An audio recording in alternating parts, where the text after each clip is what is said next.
ইরানের পারমাণবিক স্থাপনাগুলোতে হামলার প্রস্তুতি নিচ্ছে ইসরায়েল।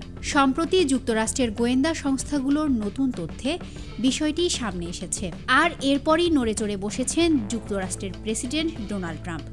ইরানে আক্রমণ না করতে ইসরায়েলের প্রধানমন্ত্রী নেতানিয়াহুকে সতর্ক করে দিয়েছেন তিনি। মূলত পরমাণু ইস্যুতে যুক্তরাষ্ট্র ও ইরানের মধ্যে আলোচনা চলমান থাকা অবস্থায় ট্রাম্পের পক্ষ থেকে এই সতর্কতা উচ্চারণ করা হয়। বৃহস্পতিবার এক প্রতিবেদনে এই তথ্য জানিয়েছে সংবাদ মাধ্যম আল জাজিরা।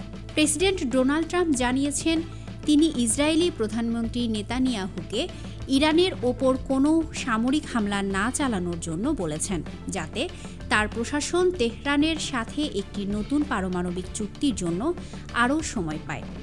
তবে ইরান হুঁশিয়ারি দিয়েছে তাদের ওপর হামলা হলে কঠোর জবাব দেওয়া হবে। অন্যদিকে জাতিসংঘের পারমাণবিক পর্যবেক্ষণ সংস্থার প্রধান মারিয়ানো গ্রোসি জানিয়েছেন ইরান যুক্তরাষ্ট্র আলোচনার ফল এখনও অনিশ্চিত, তবে দুই পক্ষের মধ্যে সমাধানে পৌঁছানোর ইচ্ছা রয়েছে। ইন্টারন্যাশনাল ডেস্ক, দৈনিক করতোয়া।